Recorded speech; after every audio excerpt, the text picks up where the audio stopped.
Coba diam dulu, diam ya. Dari tadi ribut aja kan, nggak bisa diam.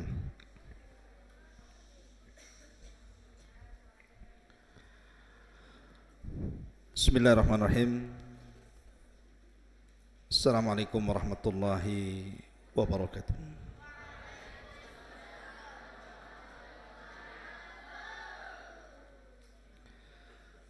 Alhamdulillah wassalatu wassalamu ala rasulillah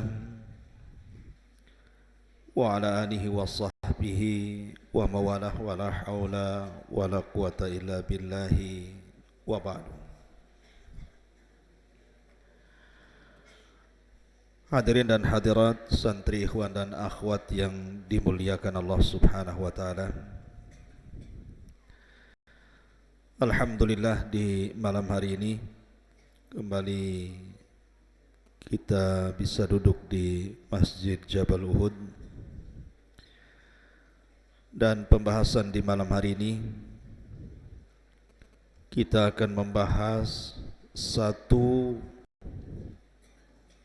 tokoh yang mungkin jarang didengar namanya. Tokoh ini namanya Saif ibn Dhi Yazan. Saif ibnu Dhi Yazan namanya. Siapa Saif ibn Dhi Yazan ini? Nanti kita akan kisahkan. Ma'asyiral muslimin yang dimuliakan Allah subhanahu wa ta'ala, kisah Saif ibn Dhi Yazan ini adalah kisah yang banyak dicatat dalam sejarah-sejarah Arab. Karena Saif ibn Dhi Yazan ini adalah raja yang terakhir yang memimpin Yaman dari keturunan Himyar dari kerajaan Sabah. Ma'ruf, kerajaan Sabah dulu dipimpin oleh seorang ratu namanya Balqis. Lah, raja yang terakhir itu namanya Saif ibn Dhi Yazan. Inilah tokoh yang kita akan kisahkan di malam hari ini. Ma'asyiral muslimin yang dimuliakan Allah subhanahu wa ta'ala,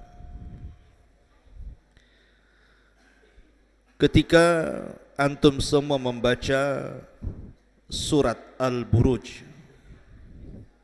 maka dalam surah Al-Buruj itu ada satu kisah yang disebut dengan Ashab Al-Ukhdud. Ashabul Uhdud.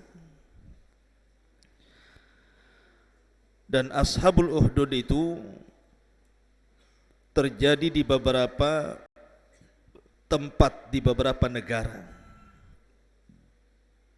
Pertama terjadi di Irak di zaman Nabi Allah Ibrahim alaihi salatu wassalam.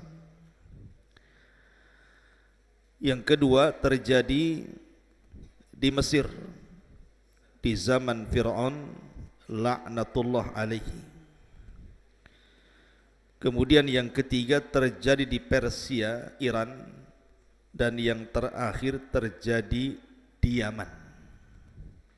Itulah kisah Ashabul Uhdud ini. Ashabul Uhdud itu artinya orang-orang yang membuat parit api, kemudian memasukkan orang-orang yang beriman dibakar hidup-hidup di situ. Disebut Ashab al-Uhdud namanya.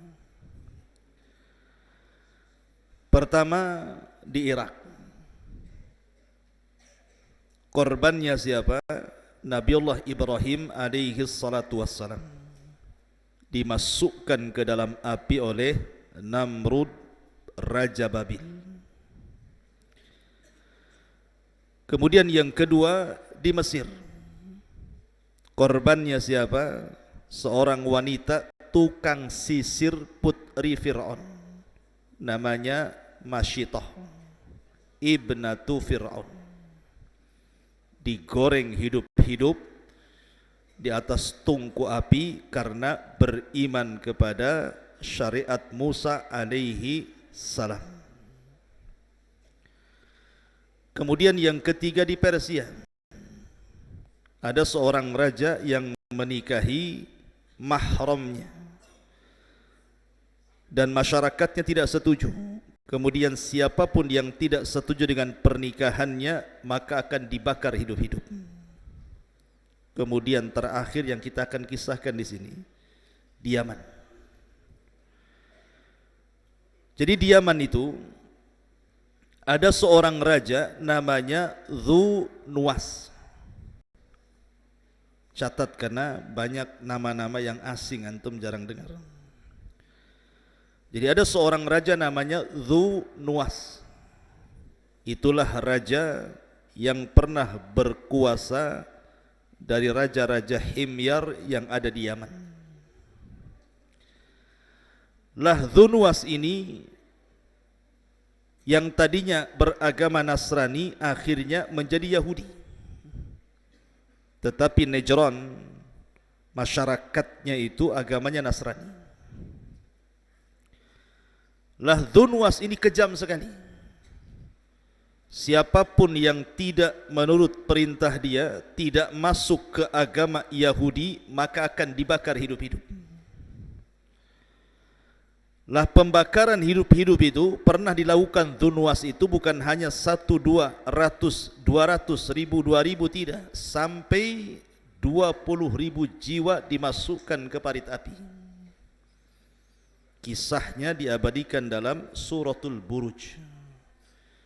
20.000 orang yang beriman dipanggang dalam api di zaman Dzu Nuwas itu. Lah ketika Dzu Nuwas berkuasa ini kejam sekali. Kemudian orang-orang Yaman pun meminta kepada negara Romawi yang ketika itu berkuasa di Syam untuk menolong orang-orang Nasrani yang diintimidasi, disiksa dan ditekan oleh Dzu Nuwas ini. Akhirnya Raja Romawi kemudian mengirim surat ke Ethiopia agar negara Ethiopia yang sama-sama beragama Nasrani ketika itu mengutus pasukan untuk menghancurkan Najran dan membunuh Dzu Nuwas. Akhirnya dikirimlah oleh Raja Habasyah Ethiopia 2 jenderal kebanggaannya. Pertama Ar-Riyadh dan yang kedua Abrohah yang kelak akan menghancurkan Ka'bah itu.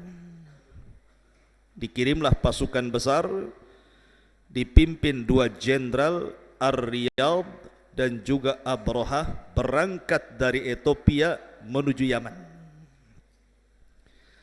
Sesampainya di Yaman, maka pasukan besar dari Ethiopia ini menghancurkan Najran dan membunuh Dunwas.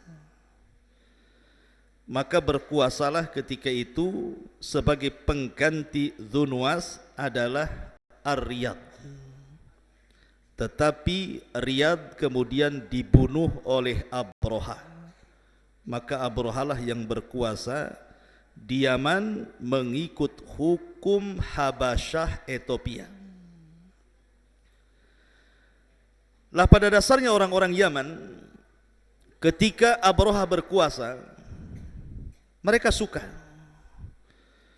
dengan cara-cara Abrahah dibandingkan penguasa sebelumnya Dunwas yang kejam.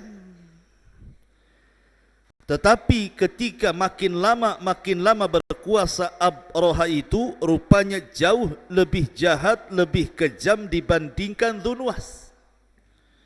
Dan berakhir kebencian orang Arab kepada Abrahah ketika Abrahah berusaha untuk menghancurkan Ka'bah. Lah salah satu kejahatan Abrahah, kebengisan Abrahah itu suka menculik wanita-wanita yang menurut dia cantik, walaupun sudah bersuami, maka akan dipaksa dan diambil. Suatu ketika Abrahah menaksir seorang wanita keturunan Raja Himyar. Suaminya itu turunan Raja Himyar. Nama wanita itu Qamariyah. Jadi Abrahah itu suka dengan Qamariyah ini, istri daripada turunan Raja Himyar ini. Akhirnya diculik.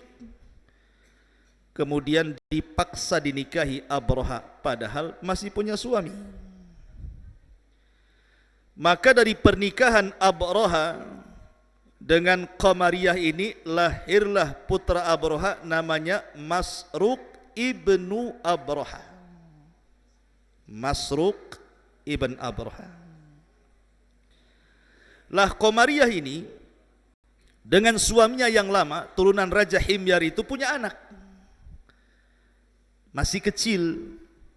Anak inilah yang kita akan ceritakan, namanya Saif ibn Dhi Yazan. Saif ibn Dhi Yazan ini. Jadi Qamariyah punya anak dari suami lamanya, keturunan Raja Himyar ini, namanya Saif ibn Dhi Yazan, kemudian diculik oleh Abrahah. Kemudian dipaksa dinikahi, punya anak pula dari Abrahah itu namanya Masruq ibn Abrahah. Berarti saudara seibu dengan Saif ibn Dhi Yazan.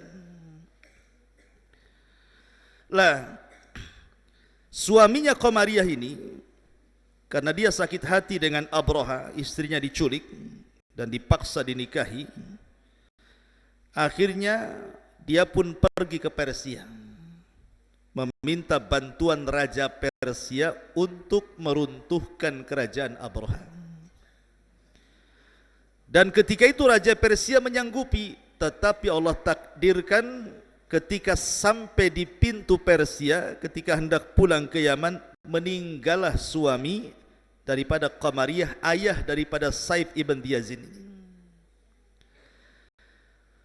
Jadi Saif ibn Dhi Yazin ini diasuh oleh Abrahah, karena juga punya saudara sesusu, saudara seibu namanya Masruq ibn Abrahah.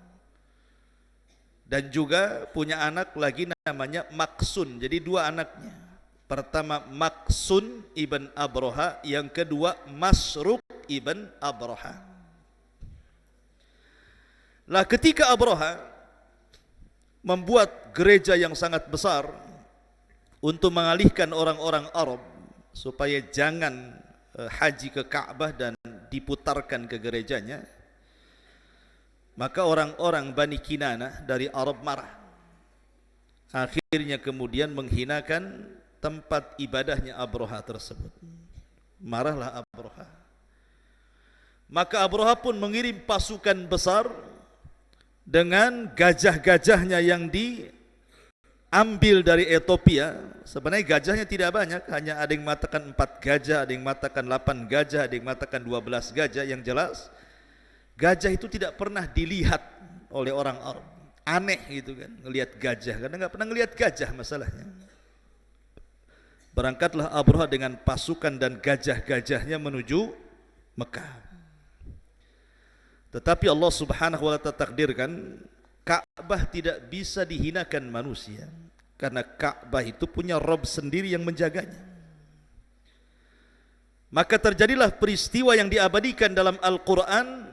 Alam tara kaifa fa'ala rabbuka bi ashabil fil alam yaj'al kaidahum fi tadlil wa arsala alaihim tayran ababil tarmihim bihi jaratin min sijil faja'alahum ka'asfi ma'kul. Turun suratul Fil menceritakan kisah Abraha ini. Singkat cerita, maka Abraha pun diserang oleh burung ababil, sempat diselamatkan dan dibawa ke Son'a, tetapi kemudian usianya tidak lama meninggal. Maka tahta kekuasaan Abraha di Yaman kemudian jatuh ke tangan putranya namanya Maksun ibn Abraha. Tapi Maksun ibn Abraha tidak lama usianya, 2 tahun dia berkuasa, meninggal. Kemudian tahta itu jatuh ke tangan adiknya namanya Masruq ibn Abraha. Masruq ibn Abraha. Lah Masruq ibn Abraha sekali lagi dengan Saib ibn Diyazin itu kan satu ibu, beda bapak gitu ya. Sementara Saib ibn Diyazin ini dirahasiakan oleh ibunya siapa ayahnya. Jadi dari kecil ini Saib ini disangkanya dia anak Abraha. Jadi ketika sudah sama-sama dewasa, berselisihlah antara Masruq dengan Saib ibn Diyazin ini. Tiba-tiba kemudian Masruq mencela Saif dan mencela ayahnya. Jadi Saif ini berpikir, sementara ini dikiranya dia orang Ethiopia, turunan Ethiopia, rupanya bukan. Mengadulah dia kepada ibunya dan bertanya, sebenarnya saya itu anak siapa? Maka ibunya bercerita bahwa kamu itu anak dari seorang raja turunan Himyar ibn Saba yang kekuasaannya direbut oleh Abraha dan ibumu diperbudak oleh dia. Dari situlah Saib dendam dengan orang-orang Ethiopia. Akhirnya kemudian Saib ibn Diyazan ini kemudian punya rencana untuk mengusir orang-orang Ethiopia dari Yaman dan ingin membunuh Masruq ibn Abraha ini. Berangkatlah dia ke Syam meminta bantuan kepada Raja Romawi agar mengambil alih kembali kekuasaan ayahnya yang diambil orang-orang Ethiopia oleh Abraha dan turunannya. Tapi sayang, orang-orang Romawi, kerajaan Romawi tidak mau. Kenapa? Karena antara Ethiopia dengan Romawi itu dari segi keyakinan sama-sama Nasrani. Tidak mau. Kecewalah siapa? Saib ibn Diyazan ini. Karena kecewa akhirnya, kemudian dia pun berusaha mencari cara. Terpikirlah dia punya teman namanya Nu'man ibn Munzir, salah satu tokoh dari tokoh-tokoh Himyar juga yang ada di Irak. Berangkat dia ke Irak, kemudian berdiskusi dengan Nu'man ibn Munzir soal kekuasaan yang ada di Yaman. Kata Nu'man ibn Munzir, sebaiknya kamu minta bantuan ke Persia. Saya setiap setahun sekali biasanya berniaga ke sana, ke Iran, ke Persia. Nanti pada waktunya kita sama-sama berangkat, kita minta bantuan Persia. Akhirnya pada waktu yang ditentukan, Saib ibn Diyazan dengan Nu'man ibn Munzir ini sama-sama putra penguasa Himyar. Kemudian berangkat ke Persia. Datanglah ke Raja Persia ketika itu, Kisra. Awalnya Raja Persia tidak mau nolong. Buat apa ngirim pasukan ke Yaman? Yaman gak ada apa-apanya, rugi saja. Tetapi karena Raja Persia ini menghargai Saif ibn Diyazan karena dia adalah anak turunan Raja besar Yaman, maka Raja Persia hanya memberikan hadiah berupa perhiasan-perhiasan dan uang yang banyak. Pulanglah Saif ibn Diyazan ini membawa hadiah dari Raja Persia. Tapi di tengah jalan, hadiah itu dibagi-bagikan kepada fukara dan juga masakin. Jadi ketahuan sama pasukannya Persia ini, dilaporkan ke raja. Marah raja itu, kok dikasih hadiah malah dibagi-bagikan kepada orang-orang miskin. Akhirnya ditangkap, kemudian dihadapkan ke raja. Raja bertanya, kamu tidak menghargai hadiahku, harusnya kau bawa hadiah itu ke Yaman, kenapa kau bagi-bagikan di sini? Kata Saif ibn Diyazan, tujuanku ke Persia ini bukan ingin dapat hadiah. Tujuanku ini supaya engkau mengirim pasukan, membawa pasukan ke Yaman, usir orang-orang Ethiopia, nanti kau yang berkuasa di sana. Akhirnya kemudian Raja Persia ini berpikir, ya sudah kalau begitu satu malam kau menginap di sini. Maka Saif ibn Diyazan pun menginap di istana Kisra Persia itu. Lah akhirnya kemudian Raja Persia ini pun berdiskusi dengan para menterinya, para wazirnya, para mustasyarnya, kemudian berdiskusi apakah kita tolong atau tidak. Rupanya salah satu mustasyirnya ini, penasihat raja, punya ide. Bagaimana kalau seandainya kita kirim pasukan, tapi jangan pasukan inti. Kita kan ada penjara. Di penjara itu kan banyak orang jahat. Ada perampok, ada perompak, ada koruptor, macam-macam gitu ya. Gimana kalau seandainya orang-orang yang di penjara itu kita buat kirim saja orang-orang itu biar perang melawan orang-orang Ethiopia di Yaman. Kalau seandainya kita menang, berarti Yaman di bawah kekuasaan Persia. Kalau kalah pun tidak rugi, karena yang mati orang-orang jahat. Akhirnya raja pun setuju. Kemudian dikeluarkanlah tawanan-tawanan yang ada di penjara itu. Kemudian raja memilih satu orang pemimpin yang sangat cerdas, yang namanya Wahroz namanya. Ya, tulisannya Wahroz. Si Wahroz ini dia menjadi pemimpin perang. Kata raja, ya Wahroz, bawalah pasukan orang-orang penjara itu yang jumlahnya 800 orang dengan 8 kapal, berarti masing-masing kapal 100 orang. Bawa, ikuti Saif ibn Diyazan itu, ikuti kemauannya. Akhirnya kemudian disiapkan 8 kapal, masing-masing kapal 100 penjahat penjara. Berangkatlah dari Ethiopia menuju Yaman, menyeberang lautan. Rupanya di tengah lautan 2 kapal tenggelam, sisanya tinggal 6 kapal. Berarti tinggal 600 penjahat pasukan. Ketika sampai di Yaman, maka Wahroz ini bertanya kepada Saif ibn Diyazan, kamu punya pasukan apa di sini? Gak mungkinlah kami nyerang hanya 600 pasukan, yang kita lawan ini ribuan orang. Kata Saif ibn Diyazan, tenang saja, saya akan buat orang-orang Arab ini bangkit dan ikut menyerang bersama anda. Maka kemudian Saif ibn Diyazan mempengaruhi orang-orang Arab Himyar dan kabilah-kabilah di Yaman untuk bangkit dan memberontak. Karena dari dulu mereka tidak suka dengan orang-orang Ethiopia. Abroha dan turunan itu tidak suka, karena kejam sekali. Akhirnya terkumpullah sampai ribuan pasukan bergabung dengan tentara Persia. Tentara Persia tidak banyak, hanya 600 pasukan, itu pun orang-orang jahat yang dikeluarkan dari penjara kan itu. Sementara tentara Masyruk, putra Abroha ini banyak. Akhirnya ketika dua pasukan ini berhadap-hadapan nih, satu pasukan Masruk putra Abroha dengan pasukan ribuan gitu ya, dengan gajah-gajahnya. Yang satu pasukan Saib ibn Diyazan dengan Himyar dan kabilah-kabilah Arabnya yang dibantu dengan sedikit pasukan Persia. Akhirnya Wahraz pun kemudian dalam peperangan itu berhasil membunuh Masruk ibn Abroha.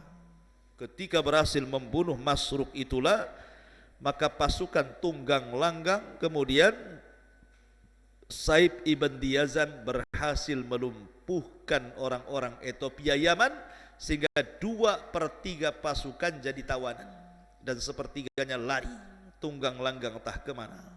Ya. Ma'asyiral muslimin yang dimuliakan Allah Azza wa Jalla, setelah kemudian dimenangkan oleh Saib ibn Diyazin, Masruk sudah meninggal dan orang-orang Habasyah sudah banyak yang ditawan, sebagiannya pulang ke Habasyah dan sebagian lagi bersembunyi. Akhirnya kemudian Masruk pun menjadi raja yang terakhir daripada raja-raja Himyar yang menduduki tahta di Son Ayaman.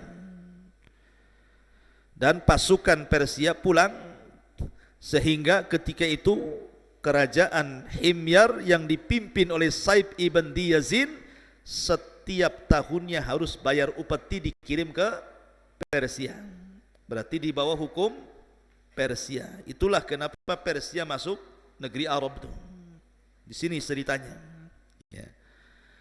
Lah Saib ibn Diyazin ini, ikhwatul fillah muliakan Allah Azza wa Jalla, setelah dia berkuasa jadi raja, dibicarakan orang-orang Arab. Dibicarakan orang-orang Arab. Dan orang Arab senang karena bisa mengusir penjajah dari tanah mereka kembali ke Ethiopia. Lah salah satu yang datang dari pembesar-pembesar kabilah Arab untuk mengucapkan selamat dengan terpilihnya Raja Saib ibn Diyazin ini adalah kakeknya Nabi SAW, namanya Abdul Muttalib. Ya. Jadi Abdul Muttalib datang dari Haram menuju Son Ayaman untuk mengucapkan selamat atas terpilihnya Saib ibn Diyazin menjadi Raja Himyar terakhir dan menguasai Yaman dan mengusir para penjajah Akhbas, orang-orang Habasyi Ethiopia, pulang lagi ke Habasyah. Dalam percakapan Abdul Muttalib dengan Saib ibn Diyazin ini, karena Saib ibn Diyazin ini, ikhwan, cerdas orangnya. Dia punya pengetahuan, suka baca. Lah, dia punya ramalan. Jadi suatu ketika dia berjumpa dengan Abdul Muttalib, dia terkesan dengan Abdul Muttalib. Jadi dia pun meminta dengan Abdul Muttalib untuk duduk berdua dan membicarakan 4 mata. Maka kemudian Abdul Muttalib pun berdialog dengan Saib ibn Diyazin hanya berdua saja. Kata Saib, ini rahasia, hanya aku yang tahu, katanya. Kemudian kata Saib ibn Diyazin, ya Abdul Muttalib, wahai Abdul Muttalib, sesungguhnya sebentar lagi akan lahir seorang yang akan memimpin Arab. Dia terlahir yatim, namanya Muhammad. Bapaknya meninggal, diasuh kakeknya 2 tahun.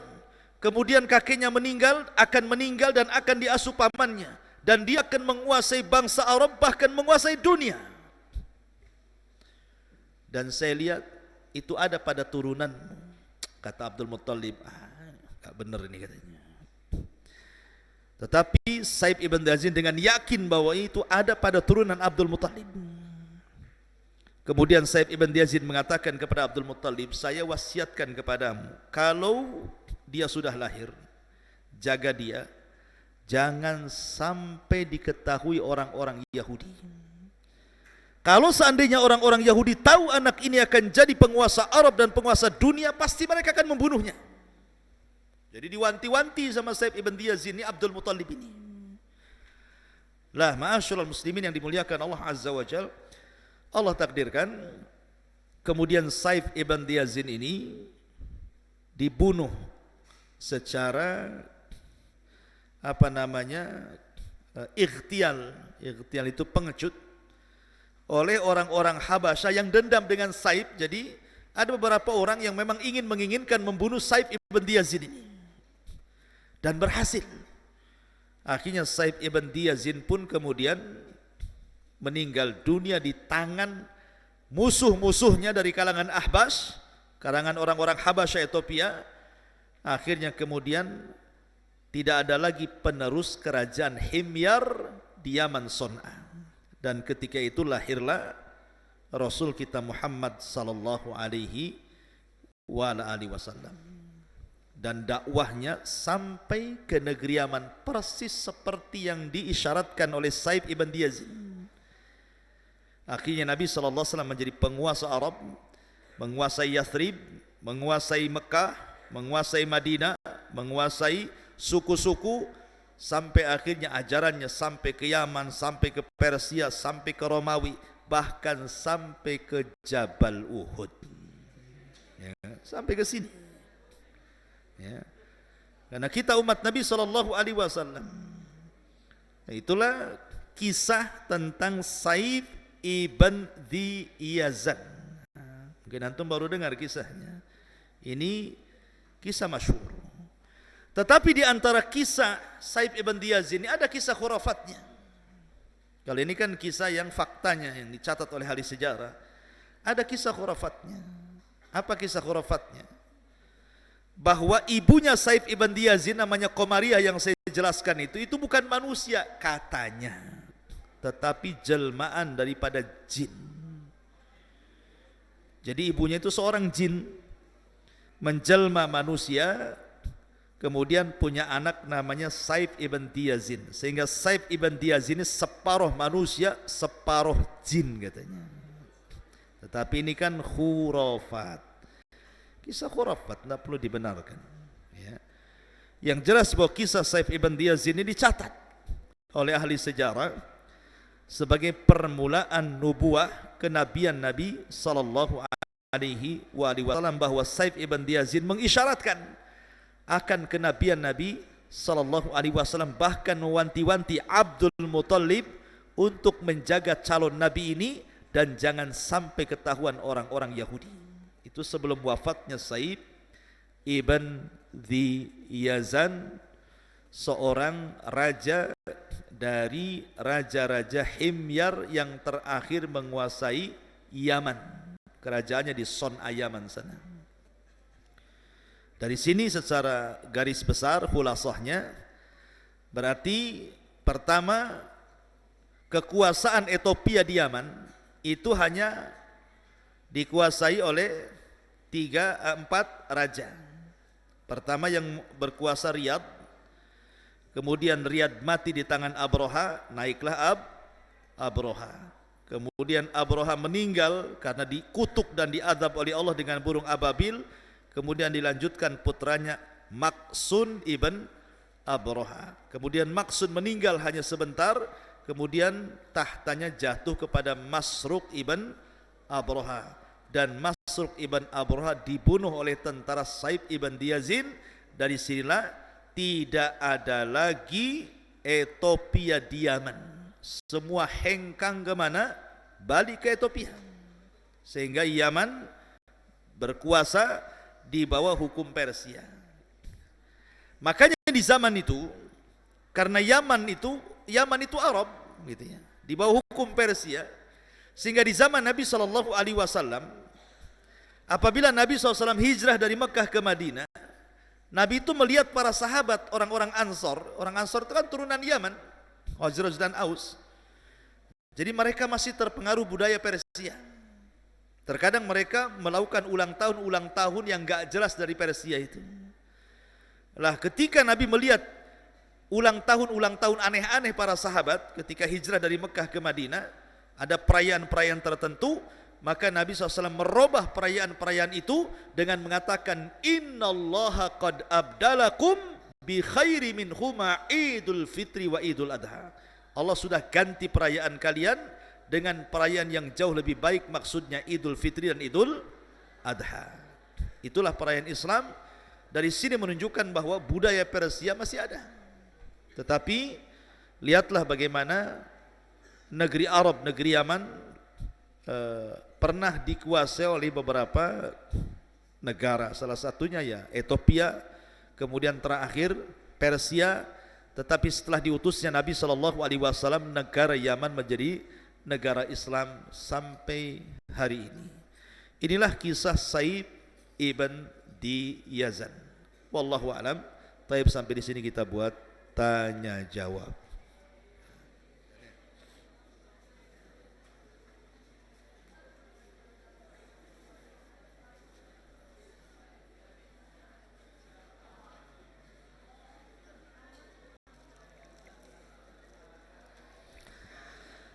Taib, ikhwan dulu.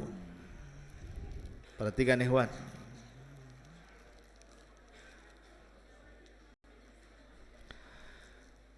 Ashab al-Uhdud terjadi di 4 tempat. Sebutkan.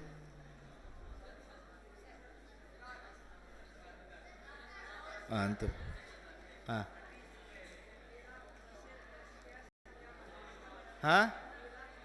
Irak, Mesir, Persia, Ahsan, Yaman.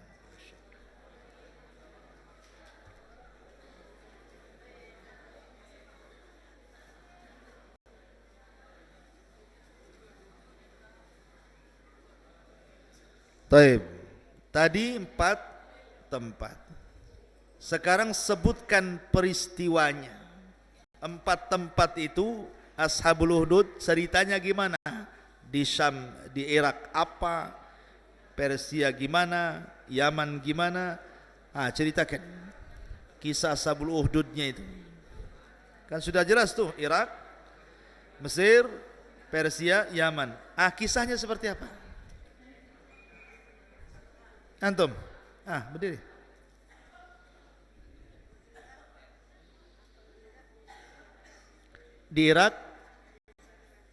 Di Irak kok Musa dibakar pula? Mana ada Musa dibakar? Duduk. Cepat. Diam. Di Irak Ibrahim dibakar. Di Mesir? Fir'aun dibakar? Masyitah, taib. Terus di Persia?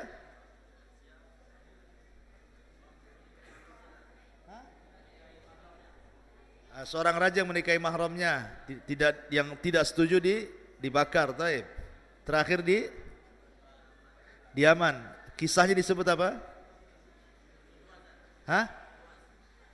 Iya, kisahnya Quran menyebutnya apa? Ashab Uhdud. Ahsan, Masya Allah. Ambil.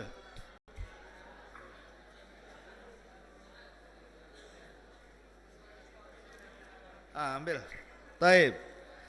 Pertanyaan berikutnya.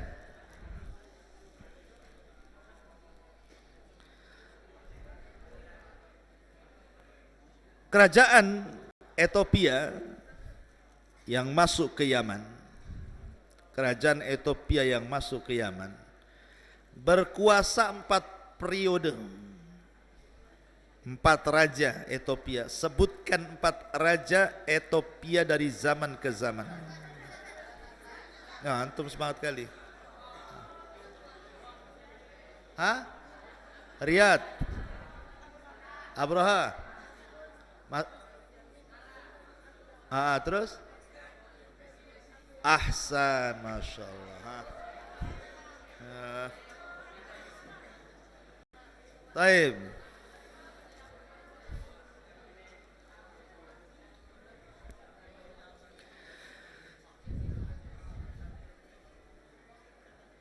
Saib ibn Yazid. Saib ibn Yazid punya ibu, namanya siapa? Antum? Komariah, Masya Allah. Ambil.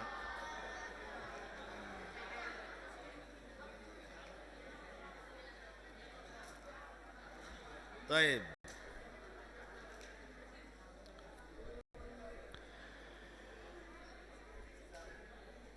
Siapa yang melobikan Raja Persia untuk menyerang Abrahah di Yaman, temannya Saif ibn Yazid?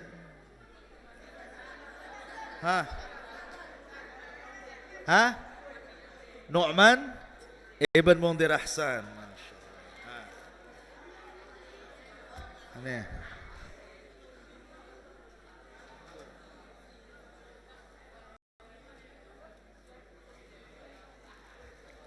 Taib, Ahwat dulu. Diam dulu Ikhwan. Ahwat. Ahwat dapat voucher.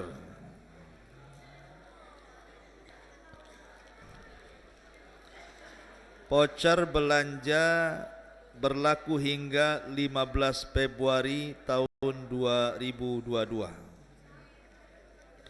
Tapi jangan di warung, nggak laku. Ini hanya di koperasi pondok. Ahwat, pertanyaannya.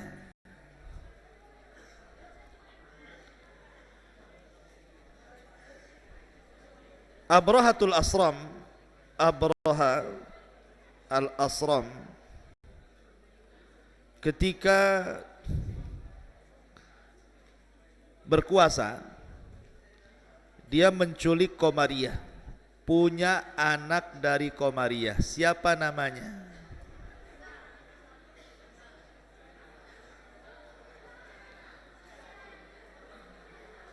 Hah? Diam dulu.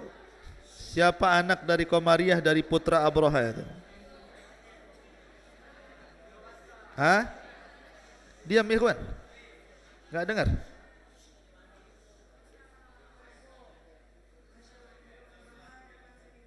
Hah? Ahsan, Masruq ibn Abraha. Terlalu kalau tidak bisa jawab. Taib.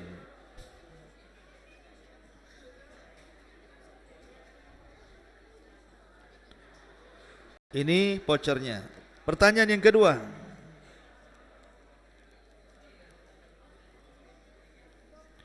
Sama, berlaku hingga 15 Februari 2022. Kalau lewat dari 15 Februari berarti tidak berlaku alias kedaluarsa. Pertanyaan. Siapa kakek Rasul yang berjumpa dengan Saif ibn Yazid?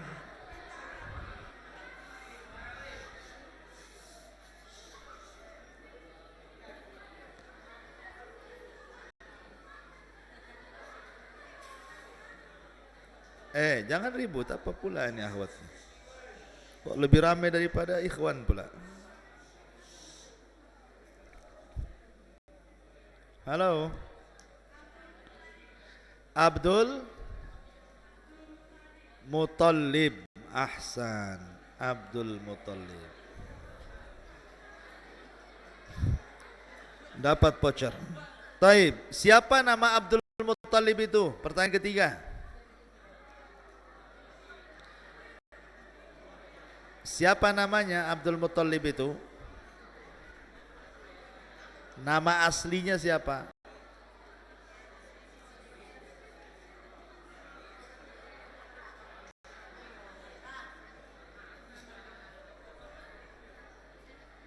Nggak ada yang tahu. Saya lempar ke Ikhwan.